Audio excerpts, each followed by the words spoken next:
अमित शाह के चेलों चमचों, बेईमानी की भी दिमाग में मत लाना, मत लाना। जब ये कहते हैं बिहारी, इसके पीछे इनकी क्या थिंकिंग है? ये गाली है नीचे दिखाने के लिए। दोस्तों, राहुल गांधी भरे मंच पर जो आमने सामने बात कहते हैं, जो ऐलान करते हैं, यही नहीं, देश के दो बड़े ताकतवर नेता, चाहे देश के प्रधानमंत्री मोदी जी हो, चाहे गृह मंत्री अमित शाह जी हो, बड़े नेताओं के सामने भी राहुल गांधी जिस तरीके से दहाड़ते हैं, देश के तमाम हर मुद्दे पर राहुल गांधी आंखों में आंखें डाल करके जिस तरीके से जनता के सामने, बीजेपी के बड़े नेताओं के सामने जो ऐलान करते हैं, शायद किसी और नेता के अंदर इतनी जुर्रत, इतनी हिम्मत नहीं है दोस्तों। और राहुल गांधी जिस तरीके से भरे मंच पर चढ़कर जो ऐलान करते हैं, उन्हीं की राह पर अब तेजस्वी यादव चलते हुए नजर आ रहे हैं दोस्तों। जी हां, तेजस्वी यादव ने भी भरे मंच पर जो कुछ कहा है दोस्तों, इन दिनों बड़ा वायरल हो रहा है, क्योंकि एक खबर निकल करके आई कि किस तरीके से कई सारे आईएएस ऑफिसरों को दूसरे प्रदेशों से बिहार भेजा जा रहा है। और उसी से ठीक पहले तेजस्वी यादव ने कड़ा ऐलान करते हुए अमित शाह जी का जिक्र करते हुए कहा, इन दोनों बड़े तरीके से जो है वायरल हो रही है वीडियो। मैं वीडियो आपको दिखाने जा रहा हूं, लेकिन उससे पहले मैं आपको बता दूं कि आज राहुल गांधी बिहार दौरे पर जा रहे हैं। पहली उनकी यात्रा होगी, पहली उनकी रैली होगी, और तेजस्वी यादव के साथ राहुल गांधी दोनों की साझा रैली होने जा रही है दोस्तों। और उससे पहले ही, बिहार में एंट्री से पहले ही, बिहार के युवाओं से, छात्रों से मुलाकात करते हुए लगभग 13 मिनट कुछ सेकंड की एक पिक्चर जारी कर दी राहुल गांधी ने, जिस पिक्चर को देखने के बाद बीजेपी के अंदर हड़कंप मच चुका है। जी हां, आप में से कितने लोग सोचते हैं, जो आप दिल्ली में आए हो, आपकी चॉइस थी दिल्ली में आना, या आप एक प्रकार से फोर्स हुए हो दिल्ली में आना? फोर्स्ड ही है सर। ठीक है, तो एक तो सबसे पहली वजह यह है कि वहाँ पर स्कूल्स की जो व्यवस्था है बहुत ख़राब है, बहुत बुरी हालत है। अगर आपको बिहार में यही सुविधा मिल जाती तो आप खुशी से वहाँ रहते? हाँ, बिल्कुल सर। आपको क्या लगता है, बिहार में हिंसा ज़्यादा है या दिल्ली में? हम देखते हैं बिहार में या यूपी में कैसे जाति के नाम पे फिजिकल वायलेंस हो रहा है, और जब हम दिल्ली आते पढ़ने के लिए कैंपस में, यहाँ पे हमारे साथ जो मेंटली वायलेंस हो रहा है, जो डिस्क्रिमिनेशन। हाँ, कि आप बिहार के हो, आप यहाँ क्यों आए, और आप सर, ऐसे हो, वो मतलब ये गाली है सर। बिहारी वर्ड तो है ही, हमें वो करने के लिए, नीचे दिखाने के लिए बिहार ये गाली के यूज किया जाता है यहाँ पे यूनिवर्सिटियों में, कि नॉलेज को डिस्ट्रॉय किया जा रहा है, बट इसलिए डिस्ट्रॉय किया जा रहा है कि आप अपना हक ना मानो, बिल्कुल ना मांगो। और ये जो डिस्क्रिमिनेशन है, ये होता कैसे करते? मतलब एक तो आपको सीधा कह दिया कि यार बिहारी हो, बट और सोफिस्टिकेटेड तरीके से भी होता है कि आपको मतलब जगह नहीं मिल रही है, जॉब नहीं मिल रहा है, इंटरव्यू में। सर मेरा भाई आईआईटी दिल्ली में पीएचडी कर रहा है, उसके किसी दोस्तों को पता चल गया कि वो पीएचडी में आईआईटी दिल्ली पहुंच गया, उससे दोस्ती तोड़ दिया सर, ना बात करना ना कुछ। तो साथ ही मैं इस पे बात करूंगा और तेजस्वी यादव के उस भाषण का भी जिक्र करूंगा। तो सबसे पहले आप तेजस्वी यादव का ये भाषण सुनिए। जो अधिकारी अमित शाह से मिलकर के गड़बड़ करेगा, सरकार आने के बाद इतनी कड़ी सजा मिलेगी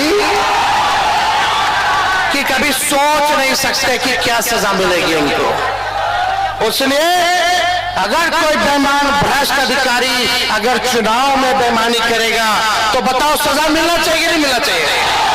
जो लोकतंत्र पर कलंक बनेगा उसको सजा मिलनी चाहिए कि नहीं मिलनी चाहिए? जो वोट चोरी कराएगा उसको सजा मिलनी चाहिए कि नहीं मिलनी चाहिए? इस बार जनता तैयार है ना सजा देने के लिए? छोड़ा नहीं जाएगा, बेईमानी नहीं होगा। अभी भी हमारी सलाह है भ्रष्ट अधिकारियों, अमित शाह के चेलों चमचों, बेईमानी की भी दिमाग में मत लाना, मत लाना। सजा ऐसी होगी कि आपको 7 जन्म याद आएगी। इसलिए आप सब लोगों को दिल से धन्यवाद करते हैं। जय हिंद, जय बिहार। और आइए माला पहना जी, अरे जीत की माला दोनों हाथ उठा के ना बताओ पहना है कि ना पहना है? चलिए बताइए, सुरेंद्र राम जी के जिताना है ना? अरे एक मौका तेजस्वी को, एक मौका यानी नौकरी पक्का। तो सुना दोस्तों, तेजस्वी यादव क्या कुछ कह रहे हैं? कह रहे हैं कि क्या आप वोट चोरी होने देंगे क्या? जनता से पूछ रहे हैं। जनता कह रही है नहीं, वो डायरेक्ट ऐलान करते हुए कह रहे हैं कि मोदी जी के चाहने वाले, अमित शाह जी के चाहने वाले जो बेईमान अधिकारी हैं, अगर वो बेईमानी का ब भी अगर दिमाग में लाएंगे तो ऐसा कार्रवाई किया जाएगा कि आने वाली 7 पीढ़ियां याद रखेंगी। दोस्तों आप सभी को पता है कि किस तरीके से कई मामलों को लेकर के तेजस्वी यादव की फैमिली को परेशान किया जा रहा है। अभी चुनाव होने वाले हैं और चुनाव से ठीक, नामांकन से ठीक 2-4 दिन पहले ही किस तरीके से जो है आप देखेंगे कि कई सारे मामले खोल दिए जाते हैं, परेशान करने की पूरी प्रक्रिया चालू हो जाती है। और इस दौरान ये भी खबरें चल रही हैं कि बार बार तेजस्वी यादव के परिवार की तरफ से कहा जा रहा है कि हमें बार बार ना बुलाया जाए, चुनाव में हम लोग बिजी हैं और चुनाव के बाद जो होगा देखा जाएगा, उस पर बुलाना चाहिए बोला। मतलब इस तरीके से खबरें चल रही हैं, यानी चुनाव के बीच में भी परेशान करने की खबरें चल रही हैं। इसके बावजूद भी तेजस्वी यादव बेबाकी से अमित शाह जी का जिक्र करते हुए ऐलान कर रहे हैं। और मैं आपको बता दूं कि राहुल गांधी जिस तरीके से आज बिहार आ रहे हैं और बिहार में कुछ ही समय के बाद उनकी जनसभा होने जा रही है, और जनसभा होने से पहले राहुल गांधी बिहार के युवाओं से मुलाकात कर रहे हैं और किन किन मुद्दों पर बातचीत कर रहे हैं, वो बात कर रहे हैं। मैं आपको सबसे पहले बता दूं, वो बात कर रहे हैं शिक्षा को लेकर के, रोजगार को लेकर के, स्वास्थ्य को लेकर के, मानव विकास को लेकर के, छात्रों की बातें सुन रहे हैं। जरा कुछ वीडियो का जो अंश है आप जरा सुनिए कि राहुल गांधी किस तरीके छात्रों की बातें सुन रहे हैं। आपको सुनना चाहिए और इस वीडियो की वजह से दोस्तों आपको हैरानी होगी, पूरी भारतीय जनता पार्टी बौखला चुकी है। जरा सुनिए ये वीडियो। सर मैं यूपीएससी एस्पायरेंट हूँ सर, और जिस बिहार ने सब कुछ दुनिया को इतना कुछ दिया, आज बिहार में कुछ नहीं है सर। उसका अगर 2-3 रीजन देखते हैं तो 2-3 रीजन निकल के आता है। सबसे पहले वो इसी तरह राजनीतिक में भ्रष्टाचार हो रहा है, सामाजिक बंटवारा और जातिवाद हो रहा है सर। उसके बाद शिक्षा की बदहाली हो रही है, उसके बाद ढांचागत विकास की कमी है। तो शिक्षा की बदहाली ऐसा है कि सर हम यूपीएससी का तैयारी कर रहे हैं, पेपर बिहार में लीक हो जा रहा था। यानी सबको घसीट दिया गया है। राहुल गांधी ने एंट्री से पहले ही नया भूचाल ला दिया है, और ये नया भूचाल मात्र 13 मिनट कुछ सेकंड की वीडियो ने बौखलाहट मचा दी है पूरे पार्टी के अंदर में। दोस्तों आज न सिर्फ तेजस्वी यादव राहुल गांधी रैली करने जा रहे हैं, बल्कि ये भी खबरें चल रही है कि प्रियंका गांधी भी रैली करने जा रही हैं, संबोधित करने जा रही हैं।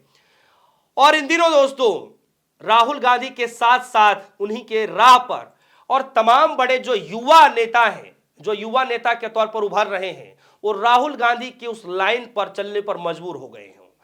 पहला एग्जाम्पल आप देखिए कि राहुल गांधी वोट चोरी को लेकर जो खुलासा करते हैं, जो प्रेजेंटेशन बनाते हैं, उसी की राह पर आदित्य ठाकरे ने बाकायदा बड़े लेवल पर प्रेस कॉन्फ्रेंस करते हैं, प्रेजेंटेशन देते हैं, बाकायदा वोट चोरी के खिलाफ वो पूरी पोल पट्टी खोलते हैं, आरोप लगाते हैं।